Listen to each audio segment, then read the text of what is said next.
आज दो वीडियो आपके साथ शेयर करूंगी। कुछ अखबार की तस्वीरें हैं। दो स्टिंग ऑपरेशन हुए, एक न्यूज़ 24 ने किया और एक आज तक ने किया।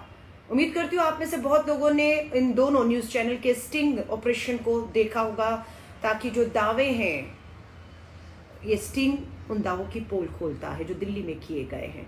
फैसला सब आपके ऊपर छोड़ूंगी, अपनी कोई राय नहीं दूंगी कि ये जो आपको मैं दिखा रही हूं तस्वीरें, स्टिंग ऑपरेशन या कुछ वीडियो, सिर्फ दिखा रही हूं। उसके बाद आप तय करिएगा, क्योंकि ये मैं नहीं बोल रही, ये मैंने वीडियो नहीं बनाया ना, मैं ये सब कर रही हूं।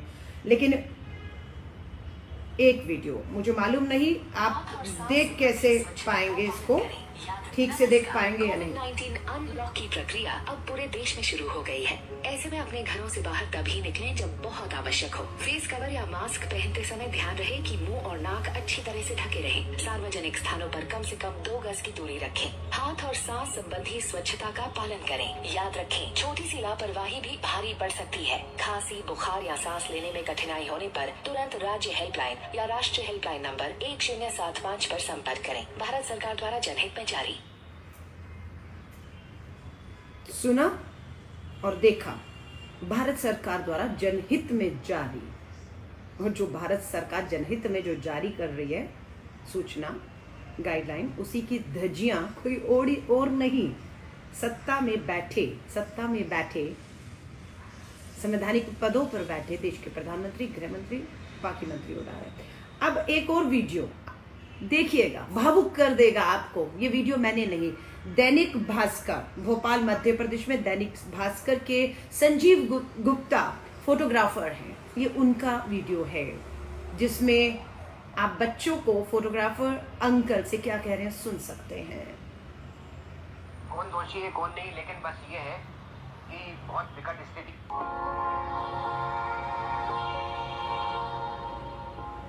मैं संजीव गुप्ता, मैं फोटो जर्नलिस्ट हूँ, European photo agency Madhya Pradesh का। 15 अप्रैल को मैं कोविड-19 के फिंगल करने मधुबरा विश्राम घाट गया था शाम को 6 बजे। पहले मुझे लगा कि सामान्य सी बात है, कोई एक नॉर्मल सी कवरेज होगी, लेकिन मैंने वहाँ देखा शाम को 6 बजे तो 45 शव एक साथ जल रहे थे।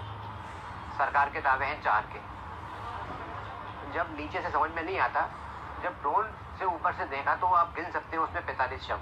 जैसे जैसे संख्या टाइम बढ़ता गया, शाम को 7 साढ़े 7 बजे तक स्थिति और भयावह होती गई। मैंने अपनी ज़िंदगी में इतना भयावह दृश्य नहीं देखा। मैंने 1984 का गैस कांड भी कवर किया है, लेकिन इतनी विभीषिका नहीं थी जितनी कल मैंने देखी है। अब इसके लिए कौन दोषी है कौन नहीं, लेकिन बस ये है कि बहुत विकट स्थिति है और लोगों को अपने अपने घर में सेफ रहना चाहिए। जब मैं शूट कर रहा था तो वहाँ पर विद्युत शब्दाग्रह भी था, तो ऊपर से चिमनी में से वो धुआं निकल रहा था पर। तो एक भाई बहन आए वहाँ से, उनकी मदर एक्सपायर हो चुकी थी, तो बच्ची कहने लगी कि अंकल मेरी माँ जा रही है ऊपर भगवान के पास, उसका फ़ोटो खींच लो आप। वो दृश्य ऐसा था, उनकी आवाज़ सुन के मैं रात भर सो नहीं पाया और यही लगा कि ईश्वर अब जल्दी ख़त्म करो इसको, दया करो पृथ्वी पर बस।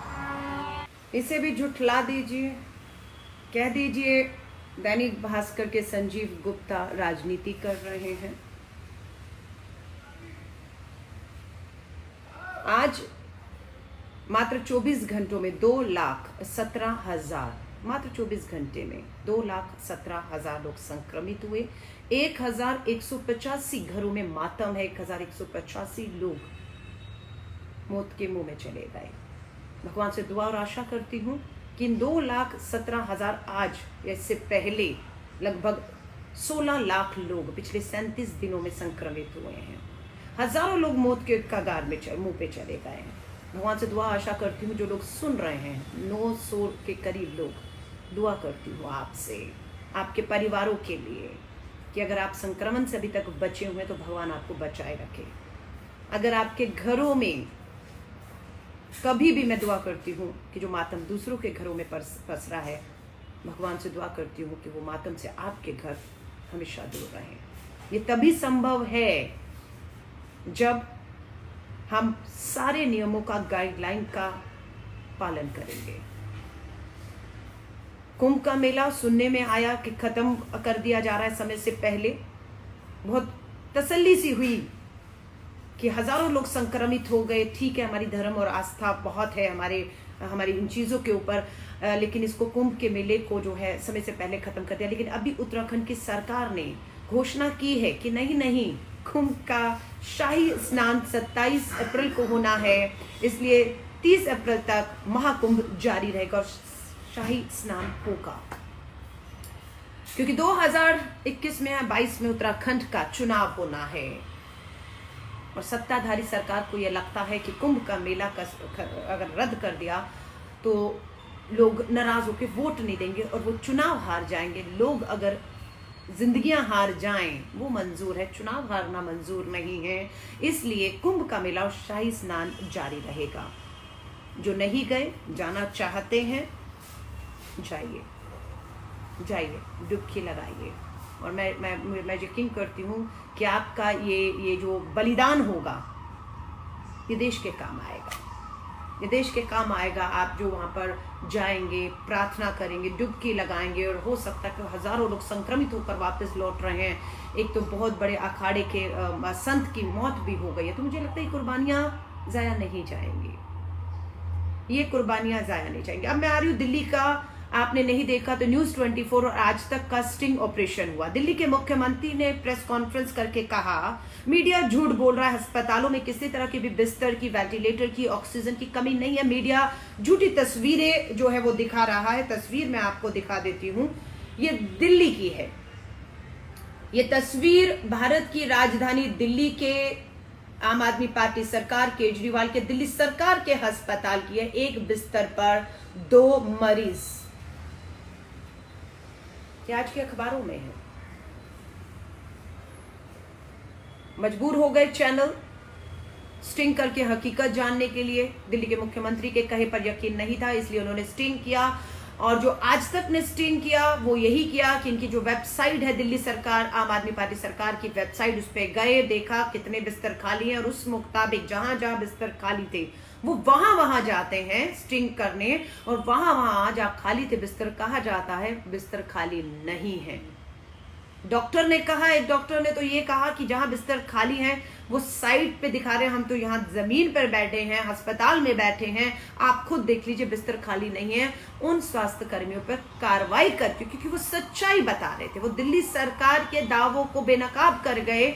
वरना इस तरह की तस्वीरें थी कि एक बिस्तर पर 2-3 लोगों को डाला गया और यहाँ तक एक स्टिंग में आया है कि एक स्वास्थ्यकर्मी यहाँ तक कह रहा है कि आप अब भी आ रहे हैं बिस्तर लेने, ऐप पे दिखा रहा है।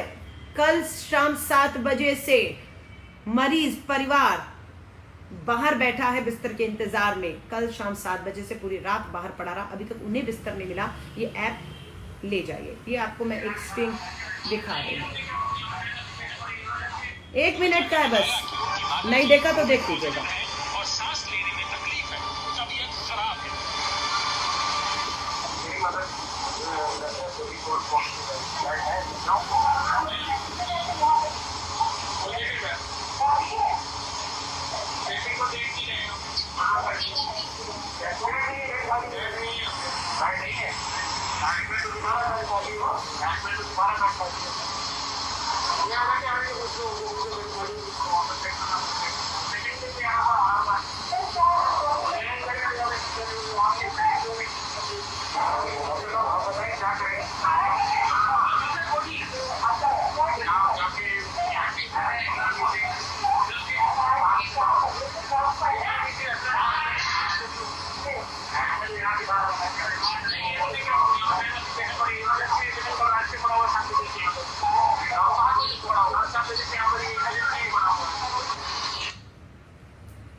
नहीं देखा तो देखना चाहे तो हकीकत क्या है, सच्चाई क्या है, सरकार के दावों के विरुद्ध में जाकर देखिएगा। आज तक का आज का स्टिंग और न्यूज़ 24 ने जो किया है वो स्टिंग बार और क्लब्स का है। दिल्ली की केजरीवाल सरकार शराब नीति लेकर आई, जिस शराब नीति में उन्होंने इस कोरोना काल में युवाओं में शराब पीने की उम्र को, इस कोरोना काल में शराब पीने की उम्र को युवाओं में घटाकर 25 से घटाकर 21 कर दिया। शराब के ठेकों पर कहेंगे या इस महामारी में कम से कम शराब की दुकानें कहें, पब कहें, क्लब कहें, जहां हुक्का चल रहा है। दिल्ली, भारत की राजधानी दिल्ली में, मुंबई में सुना जाता था डांस बार होते हैं, दिल्ली में कभी नहीं सुना था, लेकिन अब जो न्यूज 24 का स्टिंग है उसमें दिखाया जा रहा है कि डांस बार भी है, हुक्का भी है और 21-22 साल के बच्चे नहीं कहूंगे, युवा इन पब और क्लब्स में डांस बार, हुक्का, शराब, पहले शराब गिलास में दी जाती थी, अब बोतल तक आप ऑर्डर कर सकते हैं। ये नई शराब नीति में है। उम्र कम करके शराब माफियाओं को जो अपना इस तरह के क्लब चल रहे उन्हें बहुत ग्राहक दे दिए।